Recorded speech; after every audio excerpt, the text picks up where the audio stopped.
welcome to the Audience Agency's Skillset events series. My name is Chris. I'm the head of product services here at the Audience Agency, and I'll sort of be acting sort of as the host, if that's the right way of saying it today.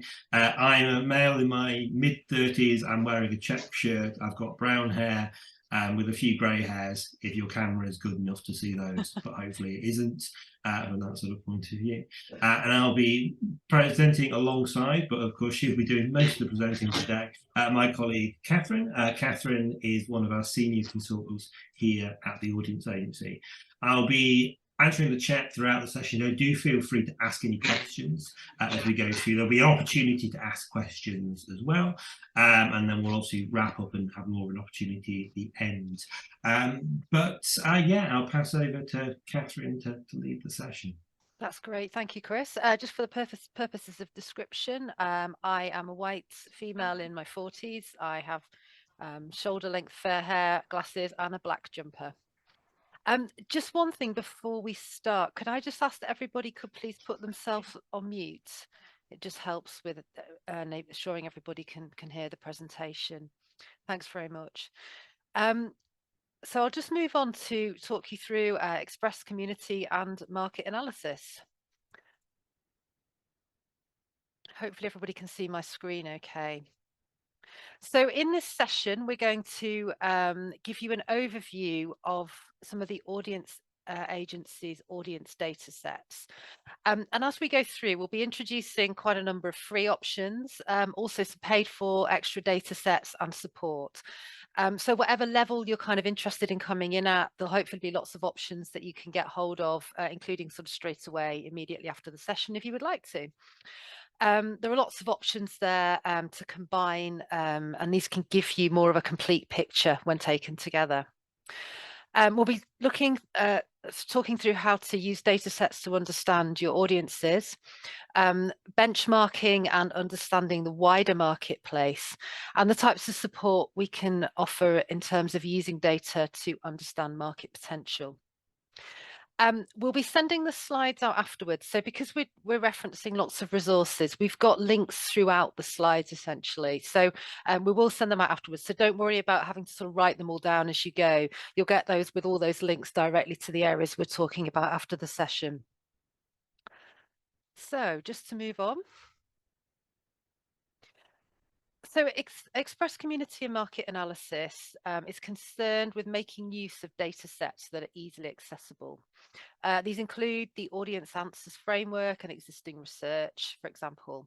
And as the name implies, Express Community and Market Analysis is about enabling quick access to data, along with insights and opportunities that arise from that data to help support you in your planning. Just going to talk through some information about the Audience Agency to start us off.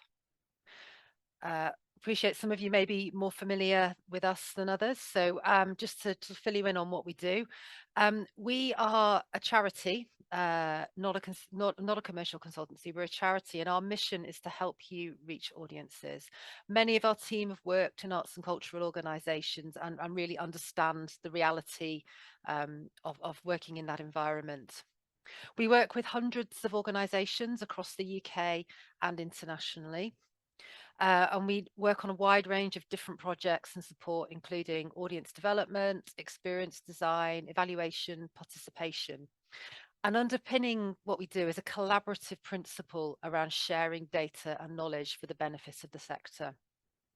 We'll also talk quite a bit today about our signature tools, Audience Spectrum and Audience Answers. So just to move on now to a bit of an overview of the tools that we'll be referencing throughout the session, so some of the things that are available to you. So the first of those is Audience Answers, and this is a suite of audience insights, data services and reports that exist to support cultural organisations. We'll talk through in more detail what that includes as the session goes on. We'll also be introducing Audience Spectrum, which is cultural engagement segmentation, and that profiles the UK population on the basis of their engagement with and attitudes towards arts, culture and heritage. You can also profile your audiences and compare the two. We'll be talking through how our data can help you to understand the profiles of your local populations. So using the latest census data and audience insight, there's a range of tools that can help you to understand the people that you serve as an organisation. We'll also be talking about the Cultural Participation Monitor. That's our ongoing population survey that monitors attitudes towards arts and culture in the general population across the UK. And we'll also be introducing the way in which we can work with you on bespoke research and consultation. So supporting you to design your offer for audiences and adding to the tools that are available already for free. So I'm just going to pass over to Chris now.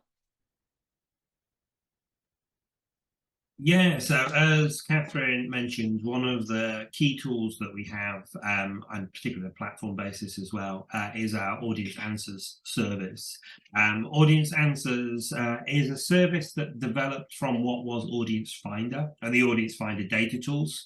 I know quite a few of you in this room might have heard of the Audience Finder already, and some of you might already have attended some other events, so apologies if some of this is what you already know, but obviously always good to get a second viewing of it as such if it isn't your first audience agency event as such.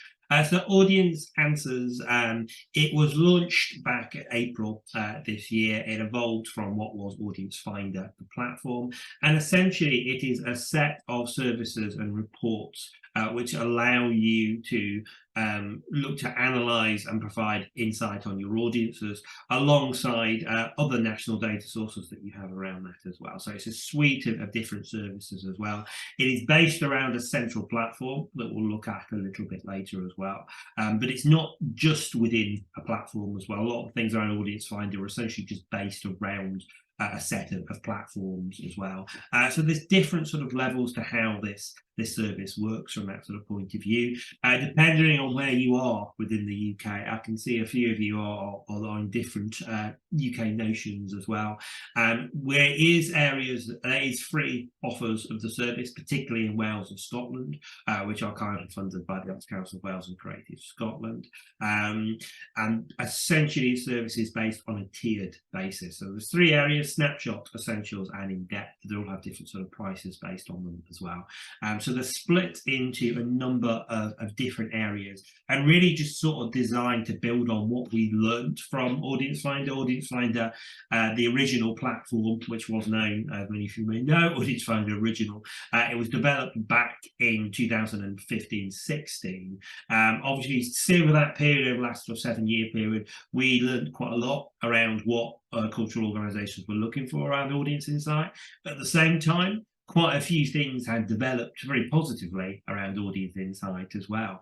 So the needs of cultural organisations have changed on a tech level as well. For example, obviously, back in 2015, CRM systems and data management systems operated in quite a different way from that sort of point of view. It was much less easier to get dashboards and things like that as well. So a lot of what Audience Answers sort of has been designed to do is to be able to sort of respond to those needs as well, sort of around a central set of offers, really.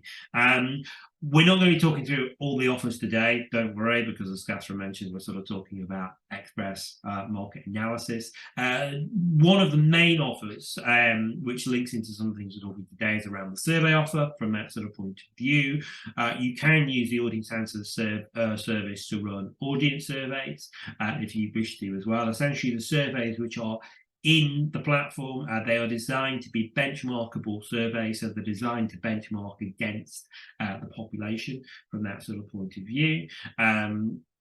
Then you can obviously analyze the results in your dashboard as they come in from that sort of point of view as well. We've got a different number of templates based on where you are in the UK. So one specifically designed for organisations in Wales, Scotland, also in England. And if anyone is an NPO and wishes to do surveys for Illuminate or otherwise, you can actually also do this in the platform if you wanted to as well. So what you do once you collect the data, obviously you can look at analyze it in the quick sort of survey report that we've got there. The little image on the right hand side is a quick example of what that looks like as well. And fundamentally prices sort of start from £200 to run the survey service as well. Again, if you are in Wales and Scotland, there is actually a free offer around additional questions as well. You can, of course, also, as the slide mentioned, add bespoke questions on top. But hopefully quite a accessible entry price depending on what you're looking to do that as well. And again, one of the main benefits is that the benchmarking side as well.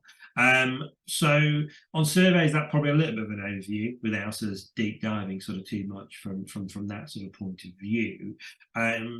Looking at the next one, obviously around ticketing. Again, I know this isn't necessarily applicable to everyone in the room, depending on what type of organisation you are and how you run your events or programming activity. But we do have the ticketing integration, which was also a popular feature of the previous Audience Finder platform. Essentially what it does, it links into your ticketing system and it basically allows you to see aggregated insights and basically to filter your data and look to do bits of benchmarking as well, as you'll see very briefly in that right hand screen over there.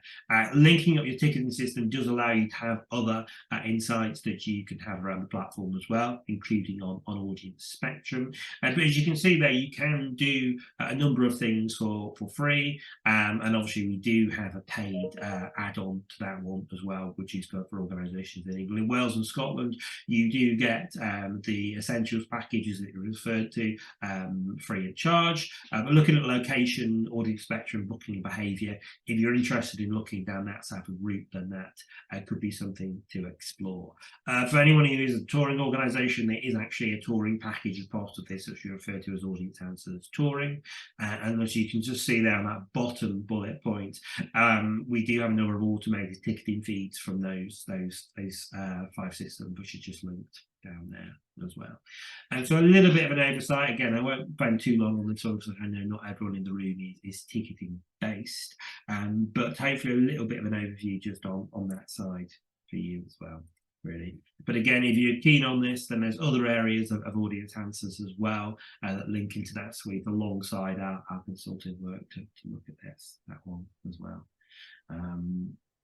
Yeah, so I think back over to you, Catherine, as well. Thanks, Chris. Apologies for the rogue slide share there. I did some very unsuccessful reordering of my screens while Chris was speaking. Thank you. Yes, we're going to spend a few minutes now just thinking about how you can understand your current audiences and who they are. Just before we move on, we're very aware that all organisations will have very specific needs and questions, and these may have shifted and continue to be shifting a lot over the last few years.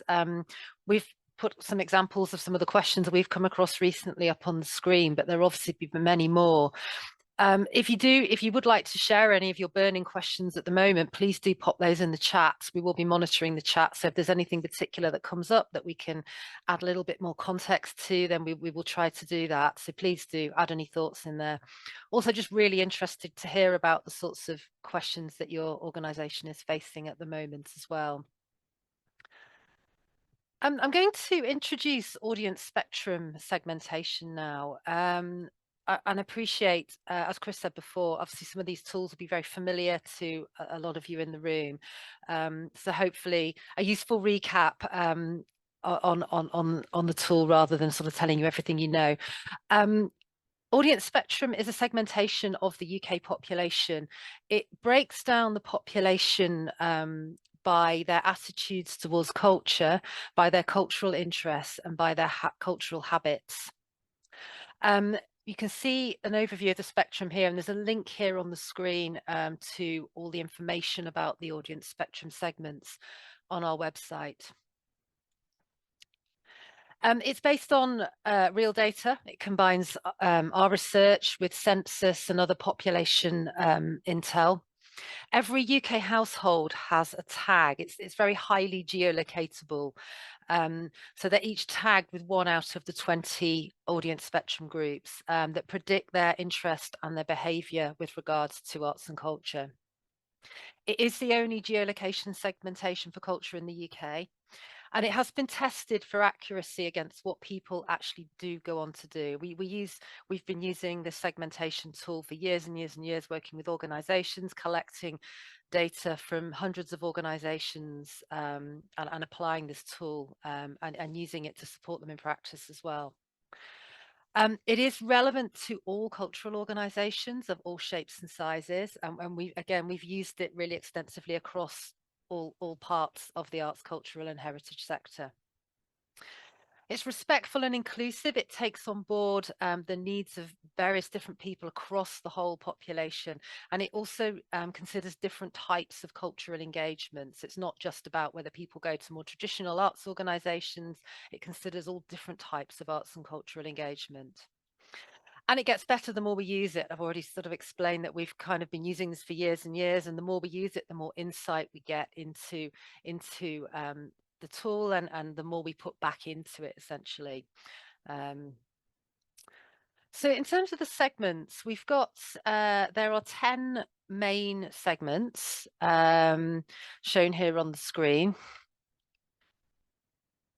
The first group is the orange group, and that's the groups that we consider to have high cultural engagement. And they are metroculturals, commuter land culture buffs, and experience seekers. They're all highly engaged with culture, but within each of their groups, there are different patterns of engagement, different interests. In the green in the middle, we have 3 who have more medium or occasional engagement with arts and culture.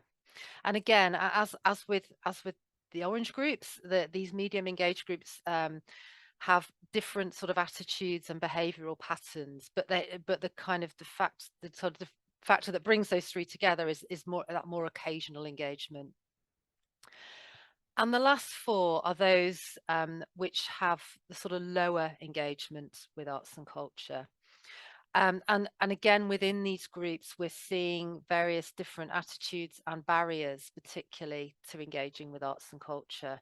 So the kind of barriers that one group will face may or may not be similar within some of those other groups. We fairly recently launched the audience spectrum subsegments as well, and these break each of the main 10 groups down into 2 subsegments. So if you haven't used audience spectrum recently, these may be something you're not quite so familiar with yet. This is really useful because it breaks down and gives a greater understanding about some of the ways in which you might approach or target some of these groups. We've got descriptions here. We'll obviously send the slides out later with all the information in, and it's all on our website. But just to highlight a couple of those, for example, we can see the commuter land culture buffs group here, and the subsegments allow us to break down between the prosperous families side of that group and the wealthy empty nesters side of that group. Similarly for dormitory dependables as well, we've got the kind of D1 and D2 split allows a breakdown between the family side of that group and a slightly older segment profile there. And then just one last one to highlight is supported communities here. This is the least culturally engaged of all the segments, and the sub-segments allow us to break down between the younger side of that group and the elderly side of that group. So you can see hopefully that there's kind of more nuance in looking at those subsegments. I'm just going to pass back to Chris now to talk through the ways in which you can profile your own audiences using Audience Spectrum. Yeah, so as Catherine mentioned, that again, I'm sure for a number of you, audience spectrum will be something that you've seen before from that sort of point of view. But thinking around how to actually directly access it from that sort of point of view, to get quite practical for a moment, you can access audience spectrum essentially in 3 different ways, depending on the data sources that you have as well from that sort of point of view. So probably the straightforward one, which is pretty much applicable to all organizations, is to look to do profiling and reports. The only thing we need to do this is to be able to have full postcodes, and what we do is we profile that back against the population to create your profile as well. Alongside each report, we're able to do some benchmarking for you as well. So if there's a particular area you want to particularly benchmark it against, so for example, if you are based within the Southeast and you want to profile it against drive time of your venue, or indeed if you want to just profile it against your local authority or just the Southeast overall as a geographic region, we can look to sort of do that for you to sort of give you that insight as well. So based on full postcodes, that's just a useful sort of way to particularly get started as well. Again, if you want to do it for multiple data sets, and particularly multiple breakdown of your data, so for example, if you wanted to present one of your summer festivals against a Christmas fair or market or indeed show from that sort of point of view, you could do that to compare the different audiences across your program and across your work really as well. So hopefully an accessible way to sort of do that as well, and again alongside other ways of segmenting your audiences if you're doing it. And as Catherine mentioned a little bit of what Audience Spectrum is designed to do. It's designed to sit alongside other ways of how you're working with your audiences. So if you've done other segmentation already, then hopefully this will add that value to it, thinking around benchmarking against the population and indeed benchmarking against other organisations as well, because we have had over the course of the last few years a few thousand that have been using it, and obviously within the tools and otherwise actively be quite a lot as well. So hopefully something that's quite accessible through reports as well, and can also be linked back to both funders and stakeholders as well in terms of thinking around a common language. One of the other ways of looking to use that one as well is through audience answers directly from that sort of point of view. So thank you very much, Catherine, from that sort of point of view. So this is an example there. Again, you can see the thumbnail screenshot on the right hand side to show what it looks like. But if you are contributing ticketing data to audience answers, then you can look to have a breakdown of your audiences within your dashboard as well. There is a free audience spectrum profile for ticketing data once your system is hooked that up as well. You can also compare your profile to the catchment and also look at your non-attendees as well from that sort of point of view. So that's available free of charge. But on the right hand side this is one of the enhanced reports as well from that sort of point of view. So that's part of the essentials package. In terms of prices overall for these sort of two elements, obviously everything does include both first tier segment and the second tier sub-segments as well, depending on how you're looking to use them. Often sometimes the first tiers can be all you need, thinking around your objectives, but if you do need to break down, obviously particularly if you're working quite heavily within urban areas from that type of point of view, the sub-segments can be very, very, very beneficial from that sort of point of view. But thinking about price a little bit in these elements, they start from a cost of £250 for the profiles from that sort of point of view, and obviously audience spectrum is also something that we can get back through some of the other areas of audience answers, which includes the survey functionality as well from that sort of point of view, and also as it sort of sits as sort of a part of sort of pretty much all of our work here at the audience agency as well. The last element, just thinking around implementation right here as well. Again, this one is again slightly more applicable back to those of you that have ticketing and CRM systems from that sort of point of view. But what we can do, which is probably the deepest level actually analysis around that as well, is to actually embed audience spectrum in your ticketing system, which is what we refer through an audience spectrum license. What this does, it actually profiles every individual booker within your system down to a household level. So it looks to profile it at a household level from that type of point of view, and it looks to give those tags on that sort of system as well.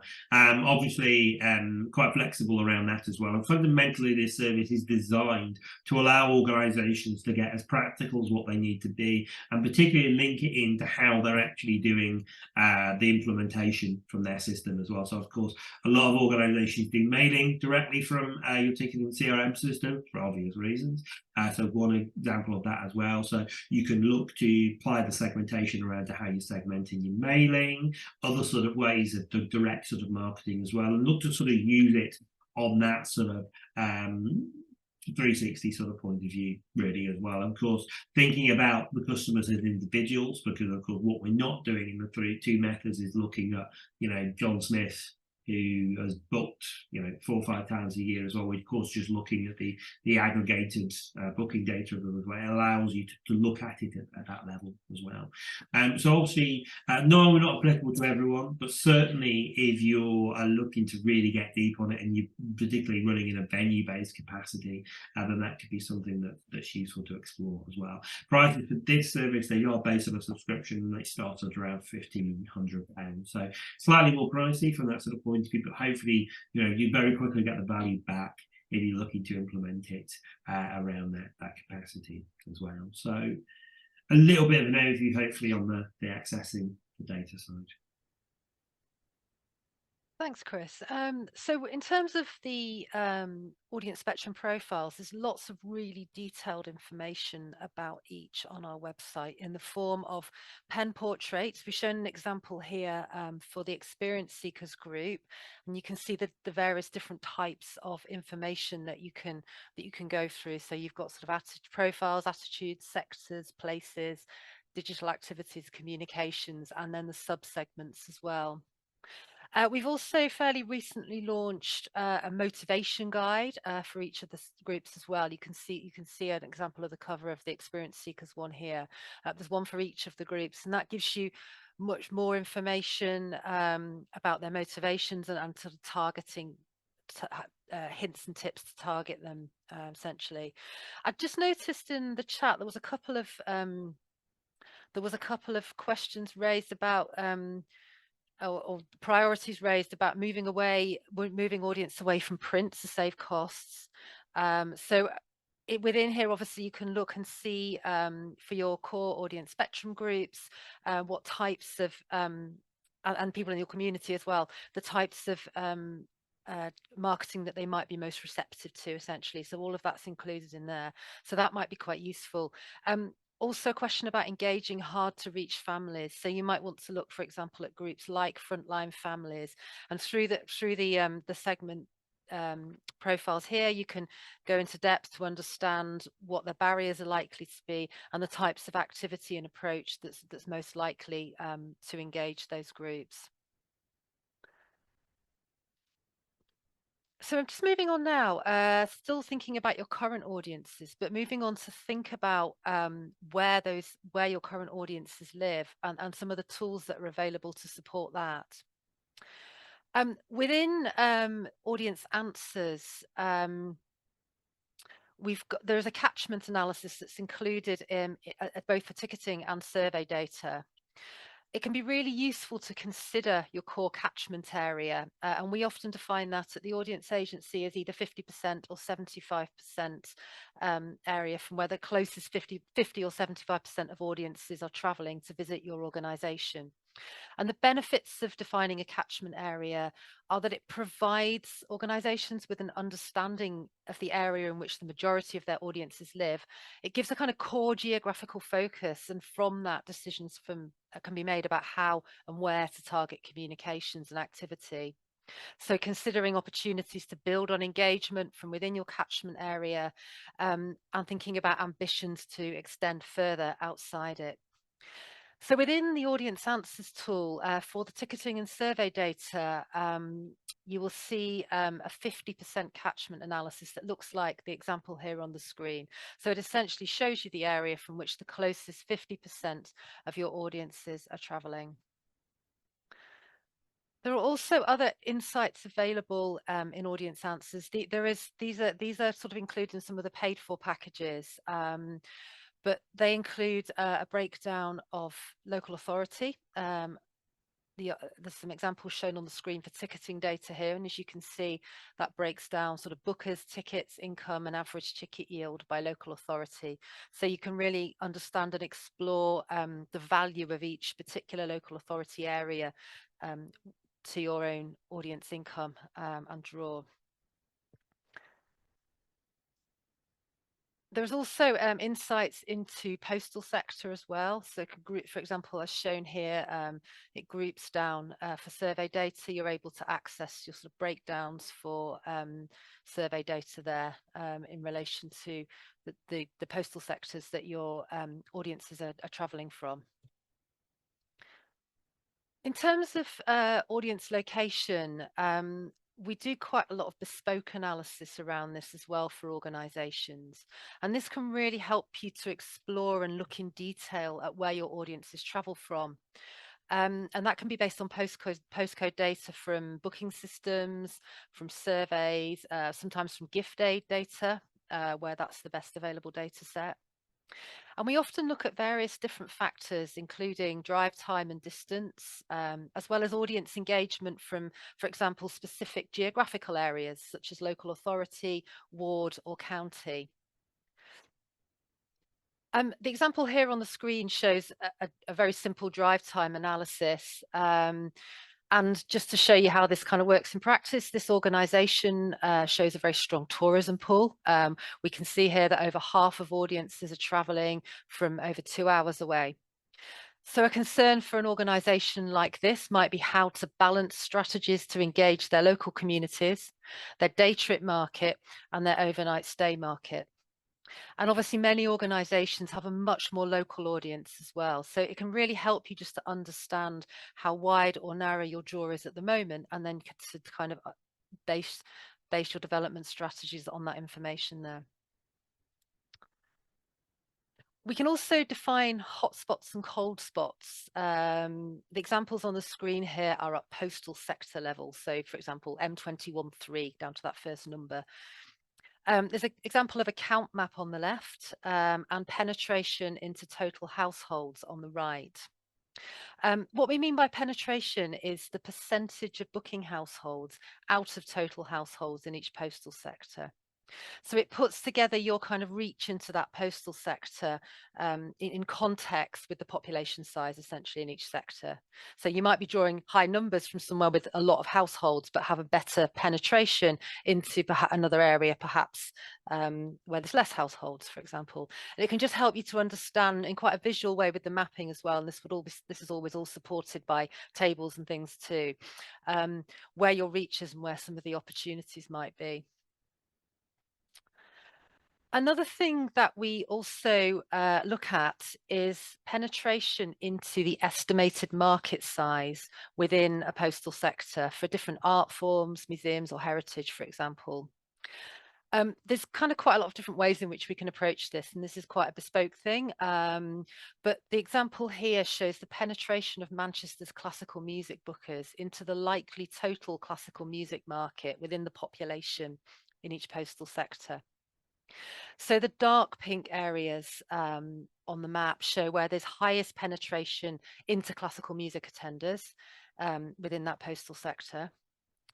And the dark pink sort of show the areas of really core importance. So what you might take from that is that there might be opportunities to develop people even further in those areas. We know that they are already particularly likely to book for classical music in Manchester.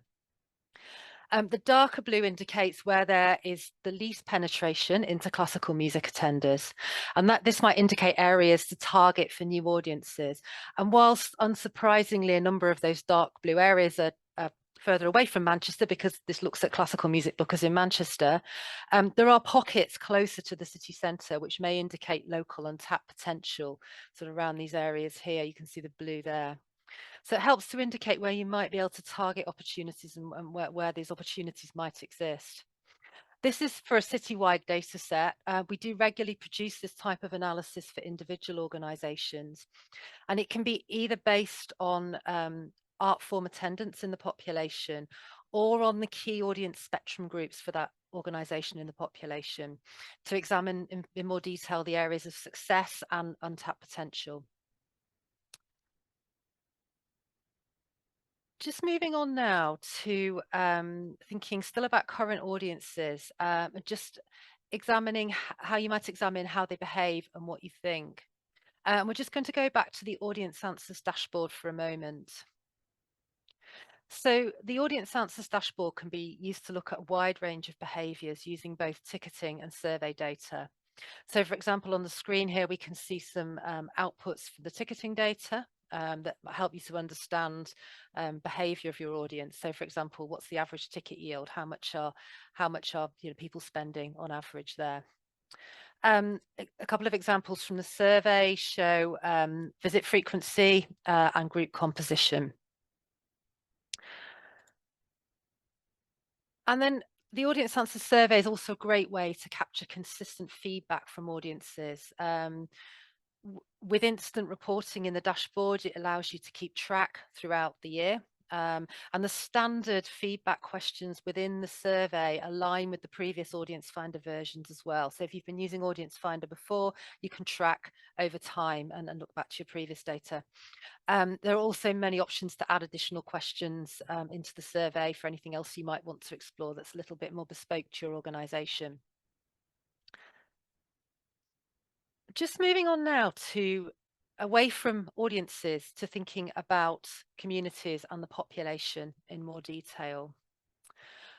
So obviously understanding your own audience profile in relation to the population is one of the key ways in which you can understand the opportunities for development and retention of audiences for your organisation.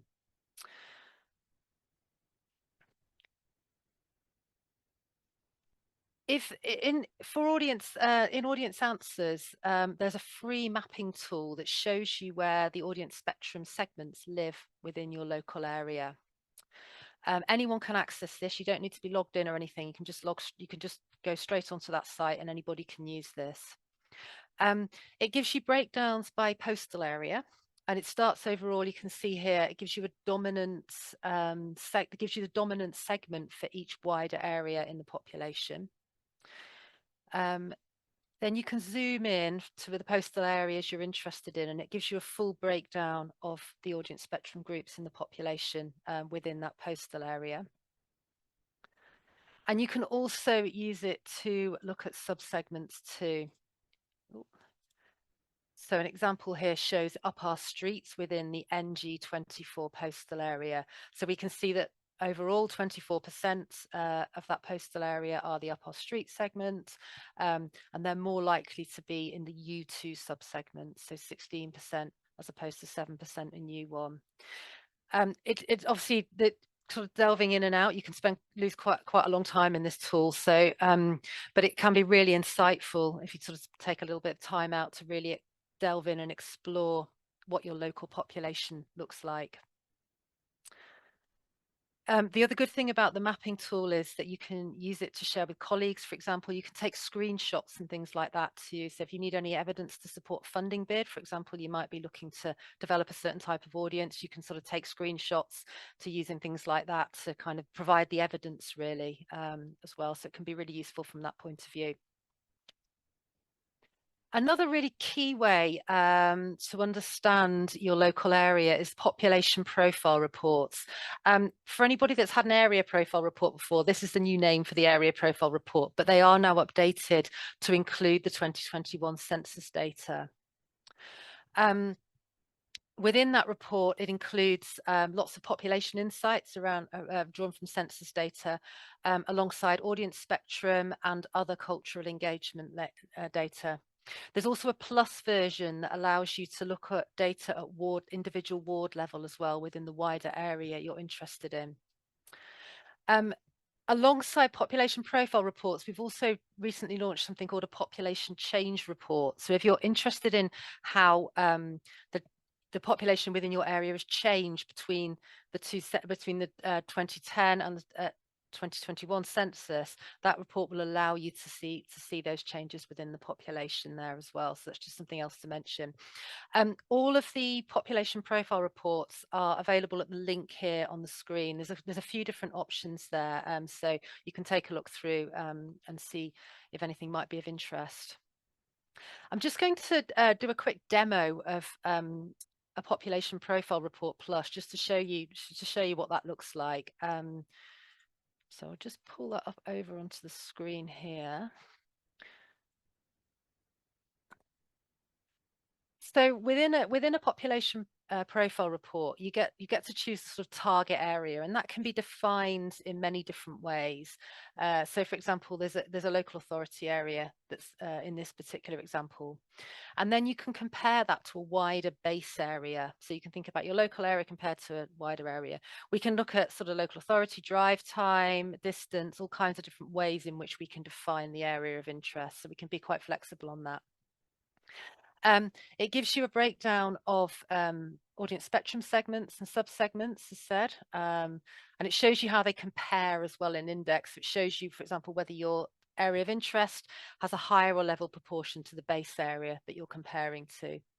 It gives you subsegments, mosaic group as well, which is another more commercial segmentation tool that we also use. Demographic information, lots of information in here. I'm not going to spend too long on this.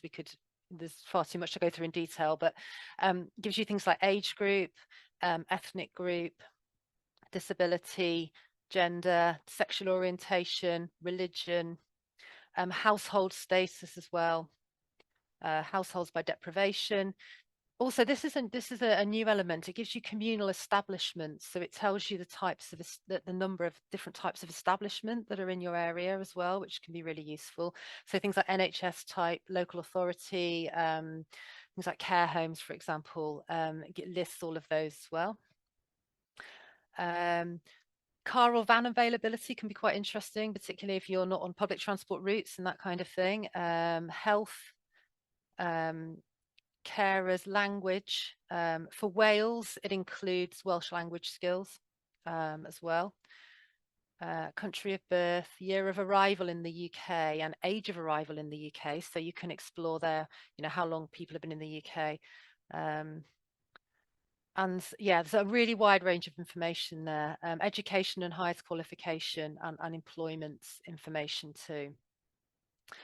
It also gives you a wide range of information about the types of things that people do. So it gives you attendance at different arts or different types of arts organisation and events, museums and heritage, cinema, activities taken part in, which span a really wide range of different types of activities that people might take part in, as well as sports and things like that. So there's lots of information there about the types of things that people are likely to do in your area of interest.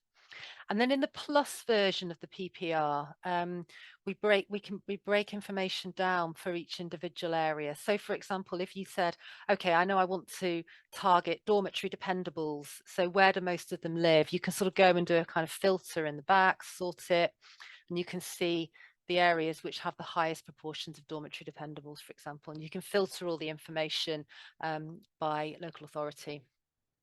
So very quick snapshots. There's obviously quite a lot of information in there, but hopefully that's useful to give a flavour of the sorts of things that are included in those reports. So we're just going to move on now to thinking further about that kind of wider picture of cultural behaviour and attitudes in the population towards culture. We have access to a wide range of kind of information that you can access through our website that gives you that sort of bigger picture really on cultural engagement. In particular, we've got the Cultural Participation Monitor, and this is an ongoing population panel survey of changing views about participating in creative and cultural activities. And different to many studies, this is a survey as a sample of the whole UK population. So it's not just a survey with core arts attenders. And it enables cultural organisations to plan not just for their core audiences, but for the wider community. It's a longitudinal survey. By that, we mean that it's a long-term ongoing thing. It's running in survey waves that started right back in autumn of 2020 and still continuing now. So we're giving a picture over time as we move through the pandemic and the cost of living crisis of the ways in which people engage with culture. I'm just going to present a few headlines now, just so you can see the types of things available. But there's lots more available on our website from across the waves. There's a link at the top of each page here to where that is on our website. So you can take a look at some of the latest findings. That's presented as charts and narrative. We've also got videos on there with people presenting the latest findings that you can watch as well if you prefer to access things that way. So just to give you a few headlines to start. So what we found from our latest wave, which took place in the summer of this year, is that unfortunately 42% are attending arts and culture less compared to 12 months ago. So we asked people whether they were compared to a year ago, whether they were attending arts and culture more, about the same, or less. And 42% said that they were now attending arts and culture less. That's increased since the wave before that, which was in February of this year, where only 31% said they were attending less. We're also seeing in the results that quite a significant fifth of the population are still put off attending arts and culture by COVID-19. So while the incidence of that has obviously gone down over time, it definitely hasn't gone away yet. So that's just something to be aware of there. A couple of other examples of some of the data contained here. We have seen that, just thinking about that last chart about whether people are attending more, about the same, or less, we've seen that younger people are attending more compared to older groups. So the 16 to 24 group here, 21% of them said they're now attending more. The older groups were particularly likely to be attending, over 65s particularly were likely to say that they're more likely to say that they're attending about the same as they were 12 months ago. And they were also least likely to say that they were attending less here. But overall, in terms of increased engagement with arts and culture, we're seeing that that's within the younger groups here, particularly the 16 to 24-year-olds. We've also just shown an example of, just on the theme of age, how attendance at live events in the last 12 months varies by age. I think the main takeaway from this is that art form attendance does vary quite a lot by age. We can see that for example, outdoor festivals, carnival or street arts here, that much higher proportions of 16 to 24 and 25 to 44-year-olds are attending. If we look at classical music, for example, we can see that that's dominant in the 65 plus group. So kind of takeaway, yeah, just lots of variation really by age in some of that data, and that does have a factor over the sorts of things people are engaging with now. Just to show you a couple of examples of some of the kind of financial and cost of living related questions as well. So reassuringly, people are feeling slightly better off financially than they were earlier this year. So we asked people, so compared to 12 months ago, would you say you are better off financially, about the same, or worse off financially? 42% said they were worse off financially in the latest wave. In February, that was 48%. So that thankfully has gone down. We're also seeing 14% now saying that they're better off financially than they were in February. Than they were before. Whereas in February, that was a slightly smaller 12%. So that's reassuring. It is worth pointing out as well, though, that 59% are still actively put off attending arts and culture by cost of living concerned. So it's still a very sizable proportion who are saying that they're put off by that. Reassuringly, that has gone down 7% since February, though. So things are moving to a slightly more optimistic place there. Just thinking about how this relates to the audience spectrum groups. So we asked people how likely the cost of living is to impact on their life and the activities they do in the next 6 months. All the groups were most likely to say that it's quite likely that cost of living would impact. So you can see that in the pale blue here. So I think the takeaway from this is that actually the cost of living is impacting across all of those groups, even those that we know are wealthier. The lower culturally engaged groups, so up our street, frontline families, kaleidoscope creativity and supported communities, were more likely to say that it was very likely that they'd be impacted than the other groups. So just kind of in terms of the types of barriers that we're seeing in terms of engagement from those generally lower engaged groups, cost of living is obviously more marked within those groups than in the others. And just a couple more slides to show you some examples of some of the digital engagement insights. These are from last year, these particular ones. So, for example, if we think about engaging with arts heritage activities online, so particularly actually engaging with an activity rather than just looking at a website for information, younger people were the most likely. So 81% of 16 to 24-year-olds said that they had engaged with arts heritage activities online. And that went steadily down with age through to the least likely being in the 75 or older group. And just thinking as well about how this looks in terms of audience spectrum segmentation. Metroculturals, kaleidoscope creativity and experience seekers were the three groups most likely to have taken part in any online arts or heritage activities. For the metroculturals, we can see this is a subsegment breakdown, so it's especially likely to be the M2 group, and for experience seekers, especially likely to be the E2 group. For kaleidoscope creativity, especially likely to be K2.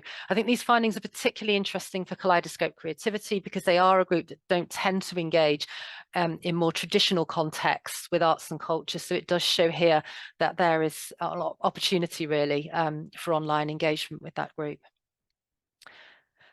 Just moving on now to some other types of benchmarking information that we have available. You can find insights into cultural engagement by nation on our website. I've put a direct link through here to places. And if you delve into the nation you're particularly interested in, you'll then see that it takes you to a wide range of links to further resources, particularly for your nation. There's quite a lot of information on there, so do have a play and take a look and see what's available and what might be useful to you. Similarly, there are insights and resources grouped by art form in the same way as well. And again, if you sort of scroll into the art form you're interested in, you'll find not only data, but lots of articles, case studies, reports, and that kind of thing that relates to that particular art form. So lots there to explore. Just moving on now to think about market potential. So we've presented lots of different ways in which you can access data, different types of data available. So just thinking about how you bring that all together to actually understand what it means and what it can tell you about the potential to engage audiences for your organisation. I'm going to use a case study to try and represent this from Sherman Theatre in Cardiff, around some work that we've done with them, and then they've sort of followed up internally on the basis of that to think more about their strategy. We worked with them on an audience research project last year, and the objective of that was to enhance understanding of existing as well as potential attenders. So the steps we went through on that project were we created an express market analysis report, and we looked first of all at their current audiences. So we took Sherman Theatre's data from Audience Finder and Audience Answers, and explored that, pulled out the insights from that we have available. We did some bespoke geographical analysis. So we looked at drive time and distance analysis. And we also did some work around the count and penetration analysis. So I showed you some examples earlier of that. So we explored where their kind of hotspots and cold spots were in terms of both numbers and penetration into the population. And we also did some audience spectrum profiling as well. The next sort of phase of that report was to look at the population. We produced the population profile report for the Cardiff area. We use the audience spectrum mapping tool as well, so particularly just to provide a visual representation of audience spectrum groups, which can be very helpful in terms of kind of understanding the picture really there.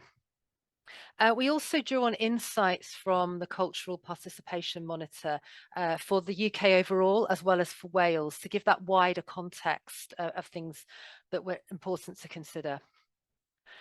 And then we did a sort of market opportunity strand of the report as well.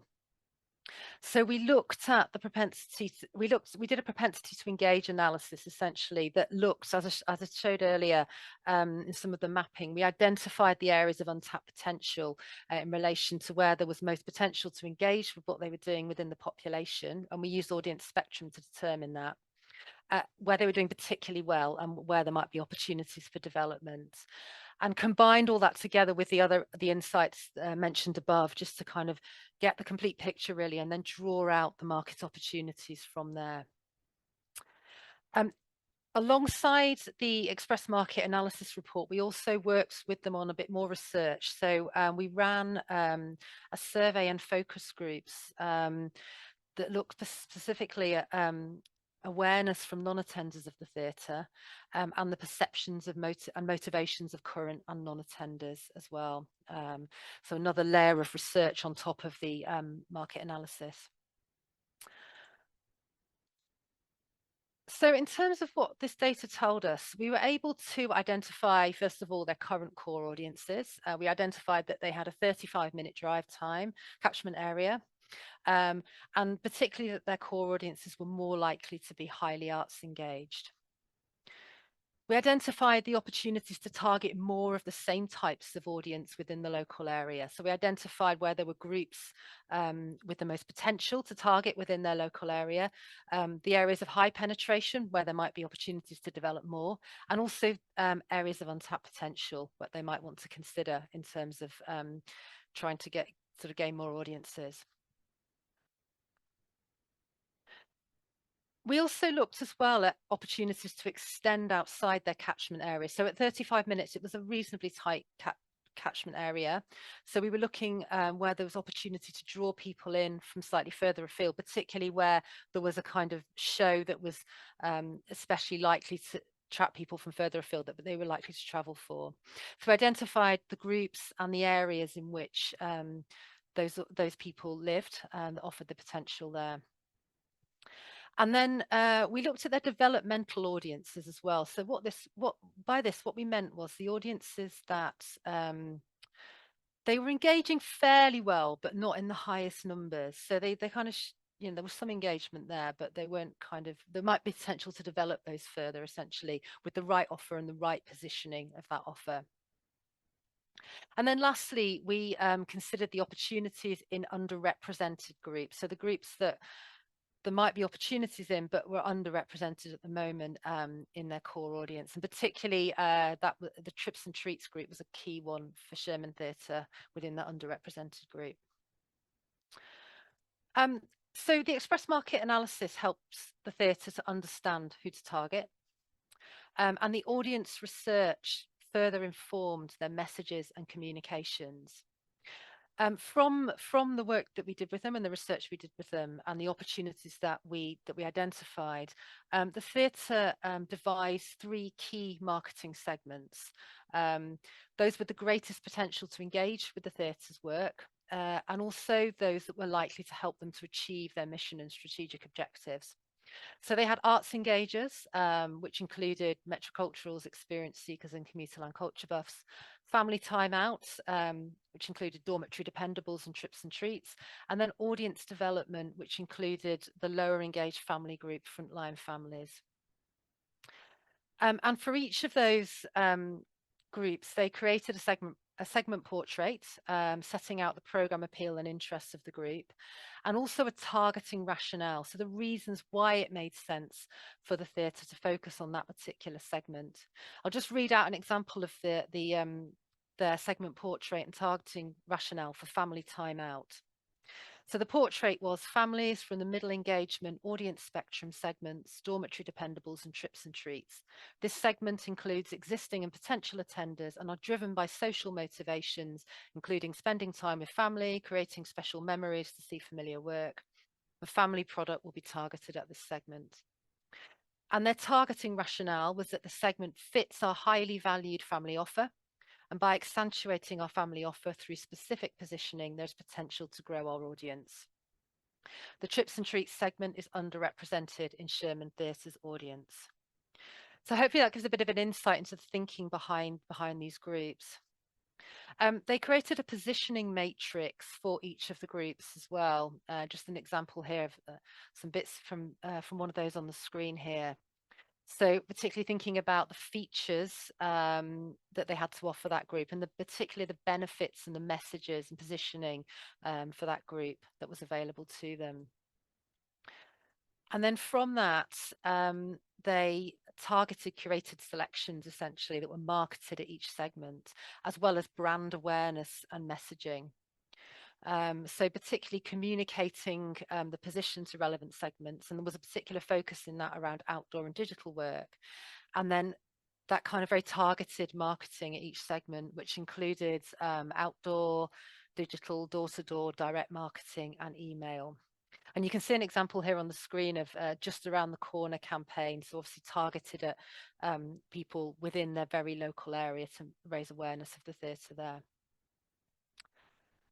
So just to move on back to the kind of supports that we can offer here, so and to kind of hopefully sort of summarize and bring some of this thinking together.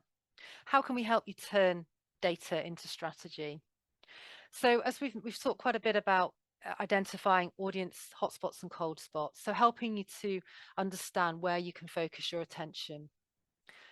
Audience spectrum profiles compared to the population, so thinking about your own audiences and how they compare to the population, and from that where the opportunities might be for retention and growth of audiences.